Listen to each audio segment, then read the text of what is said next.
देखिए, Fourier series में even and odd function का एक और एग्जांपल लेते हैं, फिर हम बता रहे हैं इवन एंड ऑड फंक्शन लिख करके नहीं आता है 99%। आ गया तो अच्छी बात है। क्या कह रहा है? कहता है find Fourier series of F X बराबर X square where X is greater or equal to minus pi less or equal to pi. पहले तो ये निकालना है।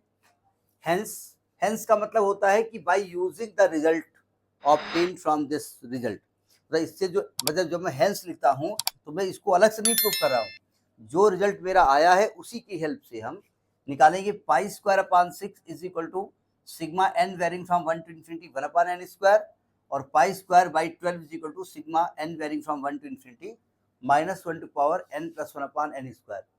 चूंकि माइनस पाई से पाई जब भी आता है तो हमने क्या बताया था कि आप इवन और ऑड फंक्शन की सीरीज समझेंगे। देखो, अब आप ये जानते हैं कि एफ एक्स क्या दिया हुआ है, एक्स स्क्वायर है, और जब एफ माइनस एक्स करेंगे और माइनस एक्स का स्क्वायर करेंगे तो फिर एक्स स्क्वायर आएगा, फिर एफ एक्स आएगा। सो एफ एक्स कैसा फंक्शन है? F x is even function. ये पहचान में आ गया कि एफ एक्स एक हमारा इवन फंक्शन है। ठीक है, अब हम इसको सॉल्व करने जा रहे हैं। पहले फोरियर सीरीज देखो, फोरियर सीरीज और फोरियर सीरीज चाहे इवन ऑड का हो चाहे सिंपल हो, कॉन्सेप्ट वही यूज होता है कि और लिमिट चेंज हो जाती है। लिमिट जो हमारा इंटरवल होता है उसी से आता है।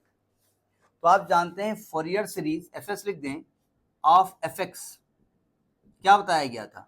एफ एक्स बराबर A zero plus sigma N varying from 1 to infinity A N cos N X plus sigma N varying from 1 to infinity B N sine N x.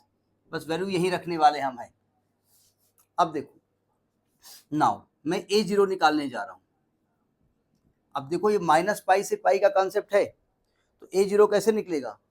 1/2 pi integral minus pi to pi F X D X. चूंकि F X odd function नहीं है, अच्छा होता अगर होता, क्योंकि odd function value direct आप zero कर सकते हैं। ठीक है, एफ एक्स ऑड नहीं है, इसलिए हम यहाँ पर सॉल्व करेंगे। तो कैसे सॉल्व करेंगे? हमने कहा था यहाँ 2 टाइम्स कर दें और लिमिट 0 से पाई कर दें और F x x square D x कर दें। अब आप ये क्वेश्चन पूछ सकते हैं कि ना करें 2 टाइम्स, तो अगर माइनस पाई से पाई रहने थे तभी आंसर आ जाएगा। तो इजी करने के लिए वो एक मेथड है, इसलिए हम अडॉप्ट कर रहे हैं। अब आपको साफ साफ दिख रहा है 2 कट गया, तो 1/पाई एक्स स्क्वायर का इंटीग्रल क्या होने वाला है? एक्स क्यूब बाई 3 लिमिट 0 से पाई, यानी ये आएगा 1/पाई पाई क्यूब बाई 3, यानी कि पाई स्क्वायर बाई 3। ये ए जीरो की वैल्यू आई। बात समझ में भी आ गई। ठीक है, अब देखो, अब आपको ए एन निकालना है। क्या फॉर्मूला होता है? 1/पाई इंटीग्रल, अच्छा उसमें 2 पाई लिखा था हमने, हाँ लिखा था, माइनस पाई से pi F X into cos N X. पहले ये बताओ, ये F X into cos N X multiply है ना दोनों का, दोनों मिल करके इवन फंक्शन है या ऑड फंक्शन है?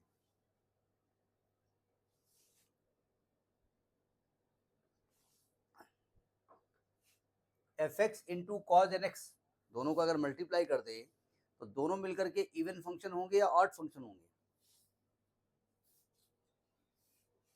इवन फंक्शन होंगे, क्योंकि F minus x plus F x यहाँ भी आने वाला है और cause minus x plus cos ये भी आएगा, इवन फंक्शन है। तो अब क्या करेंगे, इसको आप 2 टाइम्स कर देंगे, 2 टू पाई लिमिट 0 से pi X square cos N X. आप जब ये लिखेंगे तो लिखना पड़ेगा कि as X square cos N X is an even function, function not number, क्योंकि इवन के साथ हमें नंबर लिखने की एक आदत पड़ी हुई है। तो ये आपका हो गया 2/पाई। अब सिंपल सी बात है, यहाँ पर प्रोडक्ट रूल लगने वाला है। ठीक है, बड़ा सा ब्रैकेट लगा दिया। First function X square cos N X का इंटीग्रल क्या होगा? Sine N X by N, limit 0 से पाई माइनस फर्स्ट फंक्शन का differentiation 2x cos N X का integral sine N X by N, जो भी रिजल्ट आएगा उसका 0 से पाई के बीच में दोबारा इंटीग्रल करेंगे। आपको 12th क्लास का इंटीग्रल क्लियर होना चाहिए, क्योंकि यहाँ पर एक एक स्टेप टी या साइन एन एक्स को टी मानेंगे और साइन टी आएगा, ये नहीं बताया जाएगा। ठीक है, अब देखो जरा ध्यान से, मैं लिमिट रख रहा हूँ 2/पाई, ये बाहर लिखा है, ध्यान रखिएगा। जब मैं पाई रखूंगा तो यहाँ पर देखो पाई स्क्वायर आएगा, यहाँ साइन एन पाई आने वाला है। साइन एन पाई की वैल्यू क्या होती है? For all the values of N sine N pi is always 0, क्योंकि n को 1 लिखेंगे तो साइन 1 पाई 2 पाई 3 पाई 4 पाई सब 0 होगा, तो 0 आने वाला है। जब रखेंगे 0 तो वैसे भी साइन 0 0 होता है, और यहाँ एक्स स्क्वायर माइनस में 0 है भी, तो -0, काम खत्म हो गया। माइनस, एक काम करते हैं 2/n बाहर निकाल लेते हैं, 2/n बाहर निकाल लेते हैं, और ये आएगा इंटीग्रल 0 से पाई x साइन nx dx। ठीक है, नोट करो, ये भाई साहब तो 0 हो गए, तो ब्रैकेट को खोलोगे तो माइनस का 4/n पाई आएगा। अब यहां पर फिर लगा दें product rule, x sine N X, first function x sine N X का इंटीग्रल, माइनस यहां लगा दें cos N X by N, limit 0 से पाई माइनस x का डिफरेंशिएशन 1, साइन एन एक्स का integral minus cos N X by N, जो भी result आएगा उसका होल इंटीग्रल 0 से पाई के बीच में करेंगे। हमें लगता है मैंने सही बताया, बोले हाँ आपने बिल्कुल सही बताया। चलिए आगे बढ़ते हैं,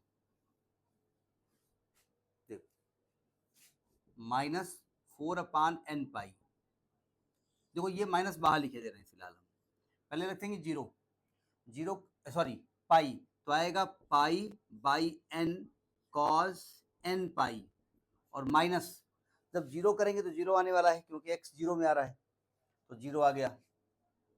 ये देखो माइनस माइनस प्लस 1/n बाहर, कॉज nx का integral sine nx by n, sine nx by n, और लिमिट 0 से पाई, ब्रैकेट क्लोज। ये माइनस का 4/n पाई, ये माइनस बाहर लिखा हुआ है, पाई/n। बताइए कॉज n पाई की वैल्यू क्या निकलने वाली है?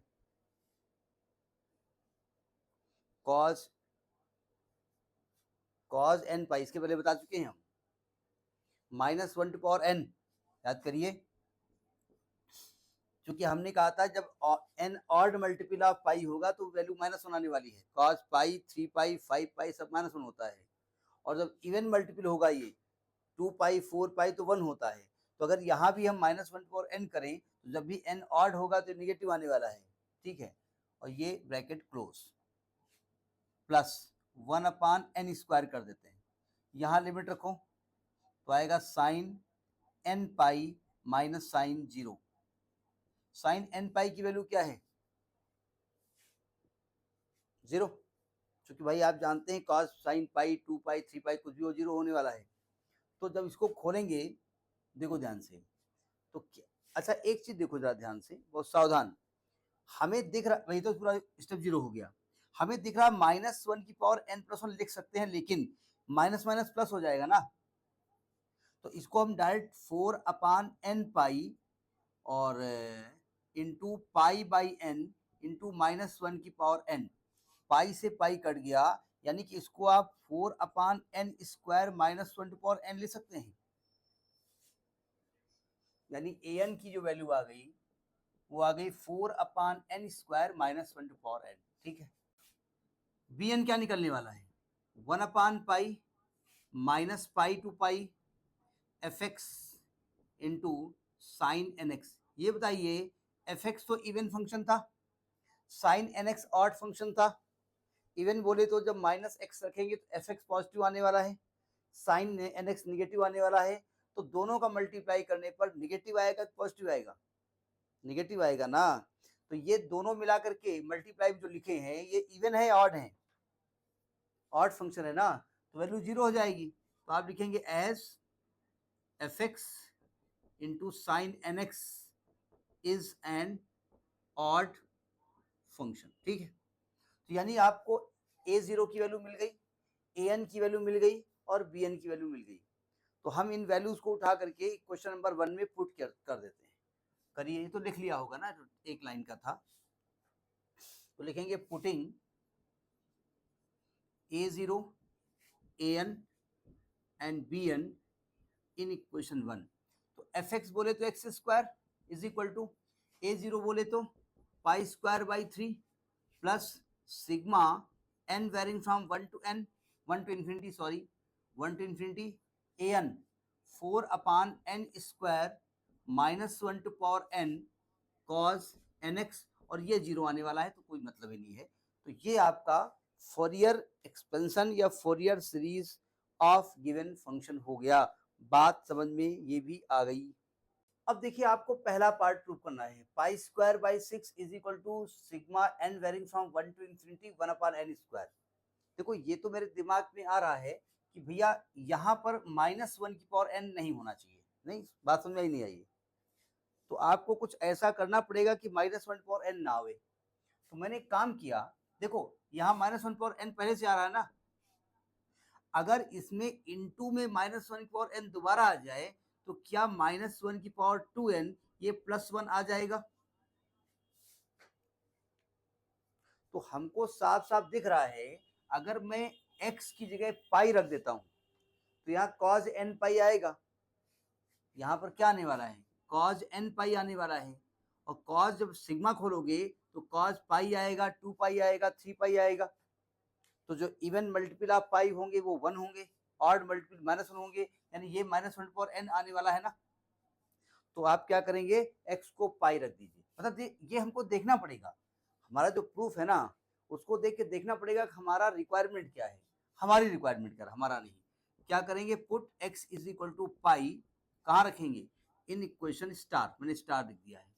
क्या आने वाला यहाँ पर है, यहाँ पर पाई स्क्वायर आएगा, यहाँ पर ऑलरेडी पाई स्क्वायर बाई 3 है, plus sigma n varying from 1 to infinity 4 upon n square into -1 की power n cos n pi. इसको इधर ले आओ, pi squared minus pi square by 3 is equal to sigma n varying from 1 to infinity 4 upon n square into -1 की power n cos n pi की value भी -1 to power n होती है, क्योंकि जब n ऑड होगा तो ये निगेटिव आने वाली है -1, जब इवन होगा तो +1 आएगी। तो ये -1 की पावर 2n यानी प्लस हो गया ना। 4 को बाहर निकाल लो, इसको एलसीएम लो, तो क्या आएगा, 3 pi squared minus pi squared 2 pi square by 3 is equal to 4 बाहर निकालो, 4 सिग्मा n varying from 1 to infinity 1 upon n squared, 4 उधर ले आओ, तो 2 2 जा 4, ये पाई स्क्वायर बाई 6 आएगा। तो ये आएगा pi square by 6 is equal to sigma n varying from 1 to infinity 1 upon n square. तो this is the proof of first part. समझ में बात आई? अब देखो सेकेंड पार्ट में प्रूफ क्या करना है, pi square by 12 is equal to sigma n varying from 1 to infinity -1 to power n plus 1 upon n squared. मतलब ये हुआ कि यहां से -1 नहीं हटना चाहिए। नहीं समझे? तो माइनस कब नहीं हटेगा, जब आप x को 0 कर दीजिएगा, तो cos 0 हो जाएगा ना, और cos 0 की वैल्यू 1 होती है, तो काम ही खत्म। तो बस हो गया, put x is equal to 0 in equation 1 star. तो यहां तो 0 आने वाला है, is equal to minus pi square by 3 plus sigma n varying from 1 to infinity 4 upon n square into -1 to power n। अब इसको इधर ले आओ, ये माइनस कहां से लिख दिया आपने, प्लस में होगा भाई। इसको इधर लाओगे तो माइनस पाई स्क्वायर बाई 3 होगा, यहां से 4 बाहर लिख लो, sigma n varying from 1 to infinity 1 upon n square into -1 की पावर n। जरा देखो ध्यान से, 4 को इधर ले आओ, तो minus pi square upon 12 is equal to sigma n varying from 1 to infinity 1 upon n square into -1 की पावर n। जरा सावधान, आपके प्रूफ में यहां माइनस नहीं आ रहा है, तो माइनस से मल्टीप्लाई कर दो। तो जब माइनस से मल्टीप्लाई करोगे तो आएगा pi square by 12 is equal to sigma n varying from 1 to infinity minus 1 to power n plus 1 by n square, hence prove. Have you got it? तो यही प्रूव करना था आपको। इस प्रकार से थोड़ा दिमाग लगाना पड़ेगा, ठीक है, नोट करिए।